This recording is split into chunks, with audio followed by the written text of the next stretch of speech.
Okay, Assalamualaikum and good morning everyone. It's me again, Madam Fatin, for Physics Lecture EP025. Okay, so for today we are going to look at Chapter 7, which is Physical Optics.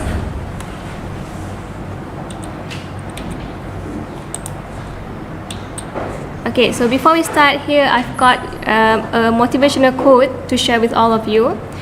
If you are not willing to learn, no one can help you. If you are determined to learn, no one can stop you. So this really means that your study is your own responsibility. Okay, if you are watching this lecture right now, then it is good for you. Congratulations, right? Okay, so what are we going to learn in physical optics? Okay, previously in chapter 6, we have looked at geometrical optics. Okay, so what are the differences between physical optics and geometrical optics? Okay, so in terms of geometrical optics, it is another branch of optics that has to do with the principle that govern the image forming properties. Okay, meaning that we are talking about the image formed by lenses, mirrors, and any devices that make use of light. Okay, so in chapter 6, we are treating light as ray, sinaran. Okay, but for physical optics, we are going to look at light in terms of the wave phenomena. Okay, so we are going to discuss about interference, diffraction, and polarization of light. So what is interference? Interference, if you translate it to Malay, adalah gangguan. Okay, so this one we have seen in semester 1, where we can get the constructive interference and destructive interference. Okay, so the same things we will discuss here. And then diffraction is pembelawan, where it occurs when a wave passing around obstacles or passing through openings. Okay, then diffraction of light will occur. The next is polarization of light. Okay, polarization, the definition is pembahagian. Okay, so this is the example of polarization of light, where we can see a colorful formation, for example, on the surface of the oil spillage. Okay, awak tengok dekat minyak, kalau ada atas tanah tu kadang-kadang ada macam rainbow color. So that is polarization of light. Okay, so remember in physical optics, we are treating light as wave rather than as rays. Okay, gelombang versus sinaran. Okay, so this is the overview of what you are going to learn in chapter 7. So for today, we are going to look at Huygens principle and then interference system. So the rest will be covered in the next lecture. Okay, there are 6 subtopics for chapter 7. Okay, so we are covering the first 2, Huygens principle and constructive and destructive interference. So the 7.2 will be quite easy for you because you have learned this in semester 1, right? Okay, so let's start off with Huygens principle. The learning outcomes is students should be able to state the Huygens principle in the context of spherical and plane wavefronts. Okay, and then next, sketch and explain the wavefront of light after passing through a single slit or obstacles. Okay, so a bit of introduction to waves. Okay, so we are going to look at some of the terms that you will often see in chapter 7. Okay, the first term is ray. Ray is defined as a line represents the direction of travel of a wave. Okay, so this is the ray, showing that the wavefront propagating to the right. Okay, and it is right angle to the wavefront as shown in the figure. So this is the wavefront, the side of the wavefront. So this is the ray, so they are always perpendicular. And the distance between the 2 consecutive wavefronts is called the wavelength, right? The next term is wavefront. Okay, so wavefront is a line or surface in the path of a wave motion on which the disturbance at every point have the same phase. Okay, so consider we have a wave over here on the right hand side.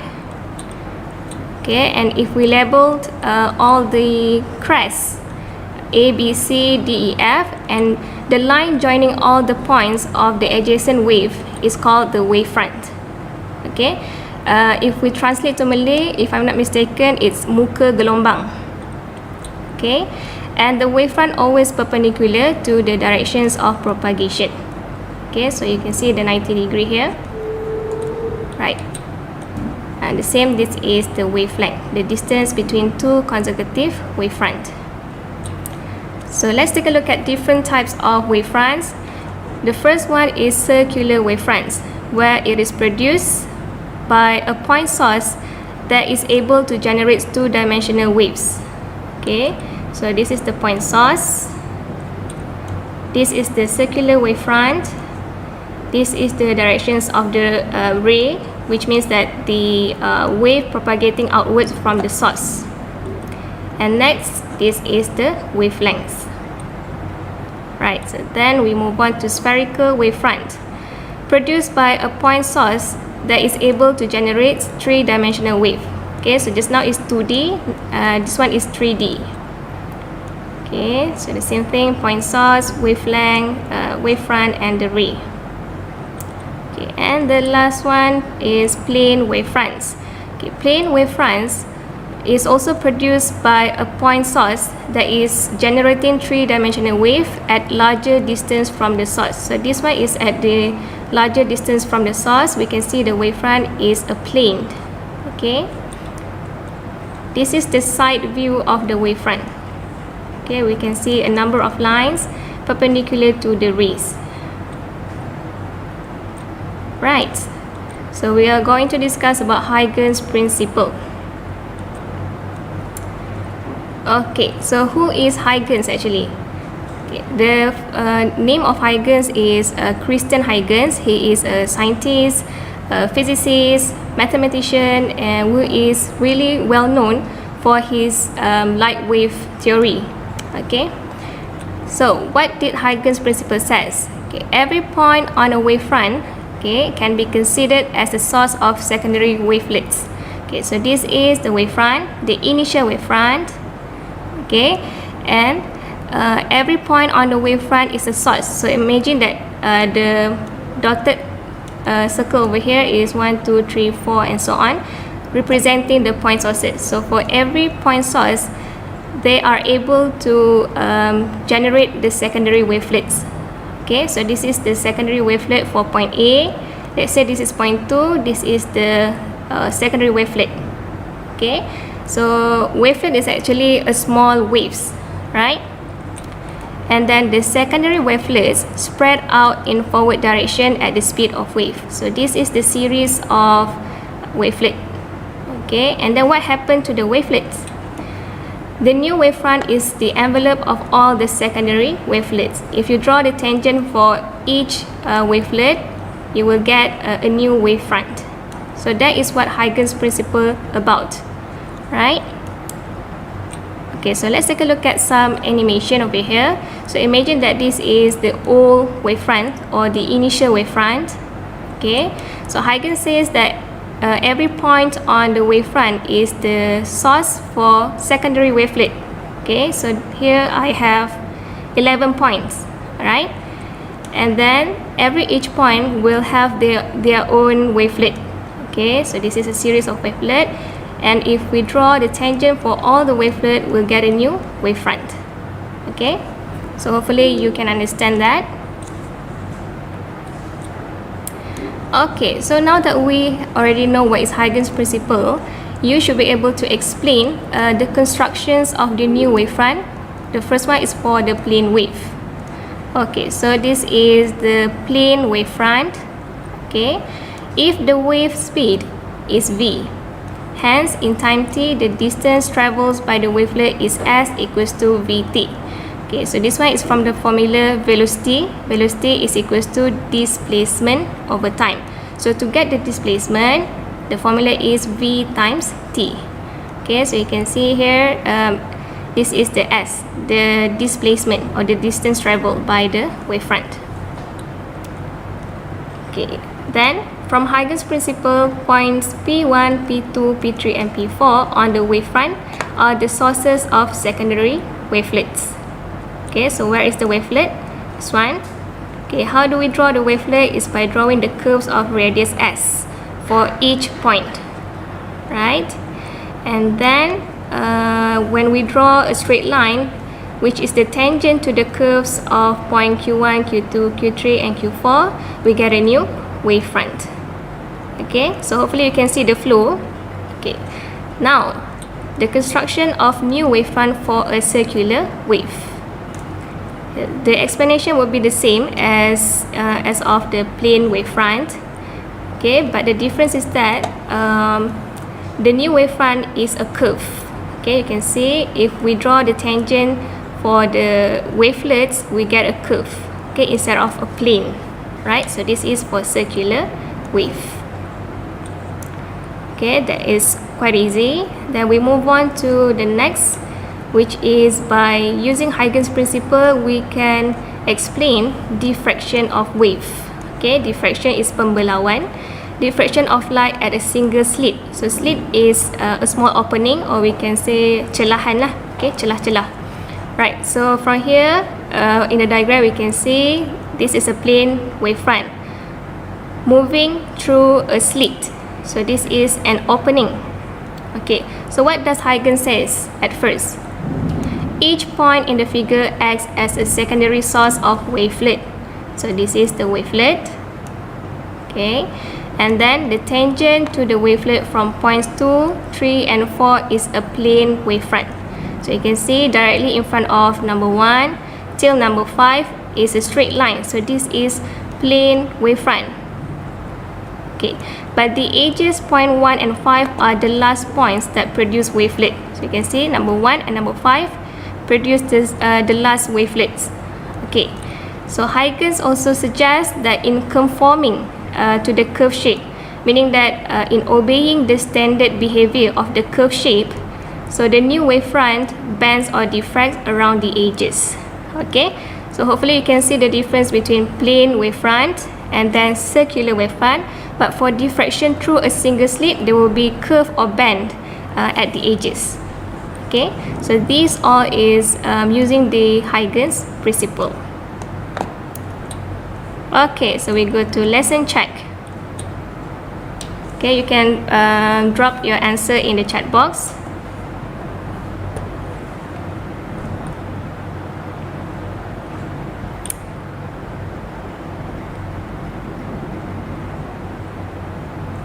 Right, so one evidence that shows light as a wave phenomenon is that light can undergo diffraction and interference. Okay, so I have mentioned the difference between geometrical optics and physical optics. Right, so lesson check 2.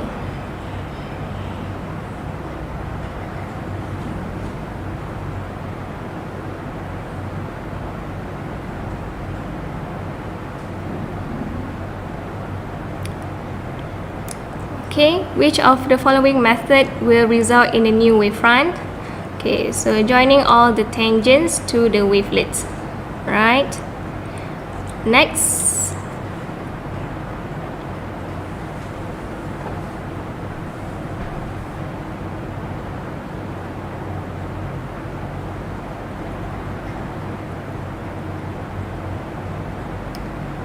Right, so which of the following statements shows the relationship between the wavefront and the directions of the wave? So find the keyword over here is perpendicular. Right, so the answer is B. So do we have another question? No, okay. So we move on to 7.2, constructive and destructive interference. Okay, so the learning outcomes is you should be able to define coherent. I think this is the same learning outcomes from semester 1. Okay, so you need to know what is the definitions of coherent. Then state the conditions for interference of light. So what are the conditions for the interference of light to occur? Next, state the conditions of constructive and destructive interference. Okay, so we are going to discuss the conditions in terms of the path difference and the phase difference for constructive and destructive interference. Right? Okay, so what is light wave?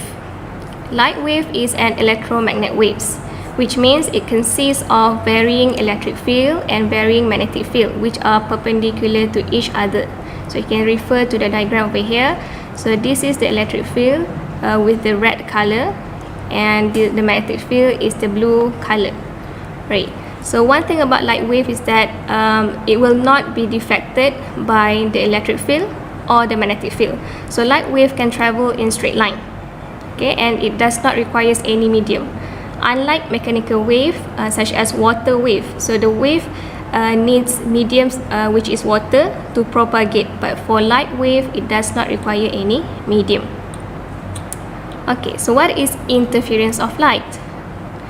Okay, so I think that most of you already know what is interference of light. It is the effect of interference between two or more waves which overlaps or superpose. Okay, so this is the water wave. Okay, the light wave behave exactly like the water wave, but it's just that we cannot see the ripples, we cannot see the constructive and destructive interference here. Okay, for light, the interference occurred when two light waves meet at a point. Okay, so the region over here we cannot see it, but if we put a screen at the distance from the source, so this is source 1, source 2. Okay, so a screen over here, you can see the bright or the dark region. Okay, so this is the bright, this is the dark, which the two regions produced by obeying the principle of superposition. Okay, so a bit of recap from semester 1. Principle of superposition is the resultant displacement at any point is the vector sum of the displacement due to the two light waves, and we will get constructive and destructive interference. Okay, so still remember that wave consists of crest. Crest is the highest point and trough is the lowest point. So when the crest mirroring with the crest, we will get constructive interference. Okay, the same when the trough mirroring with the trough, we get constructive interference. Okay, for destructive interference, when the opposite point meets each other, so this one is the crest mirroring with the trough, so we get destructive interference. Okay, see my slide? Yep. Okay, next we move on to conditions for permanent interference. Okay, so okay, what are the conditions to get a permanent or a clear interference? Okay, the first one is the two sources of light are coherent, which means that they have the same wavelength and frequency. Okay, so this one means the same because the formula is F equals to 1 over lambda. Okay, so you can say same wavelength or same frequency. Then constant phase difference between them. Okay, so this one, let's say if at the starting point the 2 point sources start with a difference of lambda over 2, for example, and until the end they will maintain lambda over 2, but this one is in terms of phase difference, so pi over 2, for example. Okay, so they maintain the same difference from the starting point until the meeting point, right? And then the second is the light wave that are interfering must have the same or approximately of the same amplitude. Okay, so this one is in order to obtain total cancellation or obtain a good contrast at maximum. Okay, meaning that if the crest mirroring with the trough, positive 2 plus negative 2, we get a clean 0. Okay, so that is a total cancellation. Okay, number 3, the distance between the coherent sources should be as small as possible. Okay, so for example, the Young's double slit experiment, the two sources should be kept as close as possible, smaller than the light wave that we use in the experiment. Okay. Okay, next. So just now is just like general conditions for interference to occur. So for this slide, we are going to look at in terms of the condition for constructive and destructive interference specifically. Okay, and we are discussing in terms of the path difference. Okay, so what is path difference? It is the distance difference in distance from each source to a particular point. So let's say here we have two sources, S1 and S2, and a screen. Okay, the two waves, they meet at point P. Okay, so the distance between S1 to P is the x1. the distance between S2 and P is x2. Sorry. So the path difference is delta L. Okay, so how do you calculate the distance between the two paths? So we just subtract the two, right? Okay, so x2 minus x1. Okay, so here is how we are going to determine the path difference for constructive and destructive.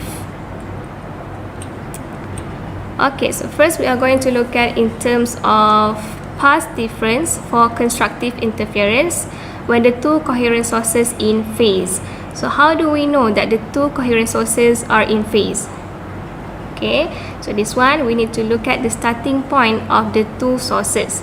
S1 starts with a positive cycle, the same goes to S2, so meaning they are in phase. Okay, but this one we cannot use this one to determine the type of the interference. The type of the interference depends on how they meet at a point. So at point P here we can see that they are meeting at the same point. Okay, so starting from that point, they will propagate as one wave. So meaning they have been constructively developed. Okay, so this is constructive interference. Okay, so in terms of the path difference, okay, I want to calculate the path difference in terms of the wavelength. Okay, so focus on the source 1. So how many wavelengths can you see? 1, 2, 3, 4, 5. 5.5. So for S2, 1, 2, 3, 4, 5.5 also. So what is the difference between them? Okay, 5.5 minus 5.5, so 0. Okay, so the conditions for constructive interference to happen for two coherent sources in phase is when they have a difference of lambda. So in the example just now, it's 0 lambda. Okay, so the number m, so the m is the order. We can change it to positive 1 or plus minus 1, plus minus 2. Okay, so when they have a difference of lambda, it will produce bright fringe. A difference of 2 lambda also producing bright fringe. Okay, so in order to get a bright region, they need to have a difference of m lambda. Okay, so that is constructive interference for in phase. Okay, now we are going to look at the destructive interference for in phase as well. So how do we determine the in phase again? Okay, so we can see that the source S1 starts with a positive cycle, S2 also with a positive cycle, so they are in phase. Okay, so to determine the types of interference, we look at how they meet at a point. So this one, they meet the opposite cycles meeting each other. So what will happen? They will cancel out and become destructive interference.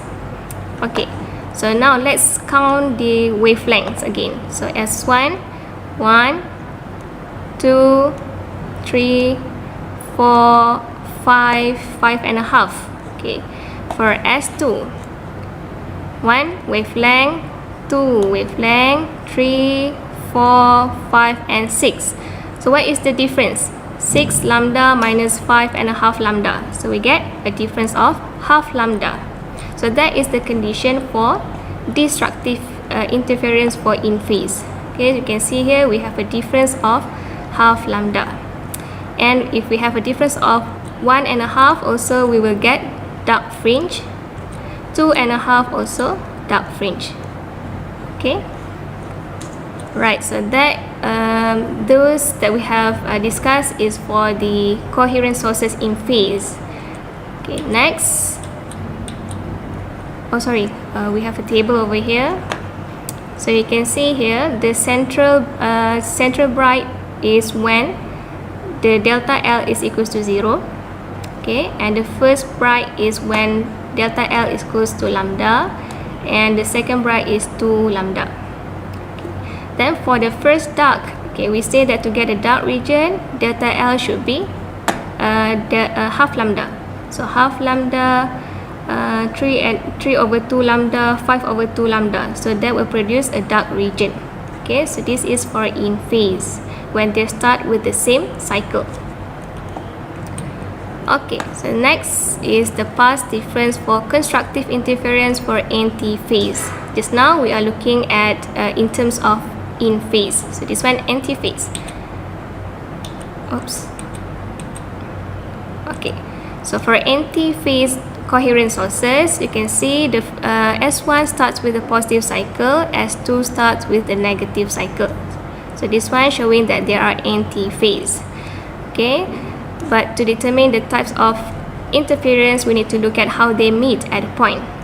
Okay, so here they are meeting at the same point, and starting from this point they will move constructively as one wave. Okay, so let's try to count the difference in lambda. Okay, my cursor gone. Wait. Okay, here. So this one is 1 lambda, 2, 3, 4, 5.5 lambda. Okay, for S2, 1, 2, 3, 4, 5, 6. So we have 6 lambda minus 5.5 lambda. So the difference is half lambda. Okay, so in the case of anti-phase coherent sources, to get constructive, they need to have delta L, a difference of half lambda. Okay, so it can be 1.5, 3.5, and 2.5. Okay, sorry, I think this one it should be first bright fringe, second bright fringe, and third bright fringe. Okay, because we are talking about constructive. Okay, so this one is wrong over here. Okay, then destructive interference for anti-phase. Okay, so they are anti-phase when we can see that the cycles are the opposites, and then when they meet at a point, okay, for destructive they should cancel out each other. Okay, so in terms of the wavelength, so this one is 1, 2, 3, 4, 5, 5.5. So this one is also 1, 2, 3, 4, 5.5. Okay, so the difference is 0. Okay, so for destructive interference, for anti-phase, they should have delta L equals to m lambda. So let's see if we got the, so this one is the opposites of, this one is for the previous slide. Okay, so you need to understand destructive, we always get dark. So this one is wrong over here, sorry for that. Okay, so interference pattern for two coherent sources in anti-phase. So for anti-phase, the central starts with dark. Okay, so we say that we can get a destructive interference when the difference is equals to m lambda. So 0 lambda, 1 lambda, 2 lambda. Okay, for bright, a difference of m plus half lambda. So this one is 1 plus half lambda, 2 plus half lambda. We will get dark region. Okay, sorry, bright region. It's quite confusing, right? Okay, so this is summary of what we have discussed earlier. Okay, so for in phase, for constructive interference, delta L equals to m lambda. For destructive, m plus half lambda. Okay, but for anti-phase, it's the opposite. Okay, so this one is the same as this one. This one over here, can you see the slide? Okay, this one is the same as this one. Okay, so it's easier for you if you just understand and maybe memorize for in phase interference. Okay, right, then we go to lesson check. Okay, we're almost done the lecture. Okay, the first question for 7.2. Right, so which of the following statement is true concerning monochromatic light waves that are coherent? So the answer is B. They have a constant phase difference. So this one, I mentioned that they maintain the same phase difference from starting till the end. Okay, so some books might also use same phase difference. Same is not the right answer. It should be constant, meaning that the difference is constant. Okay, you cannot put same, okay, because the two sources might start with a different phase angle.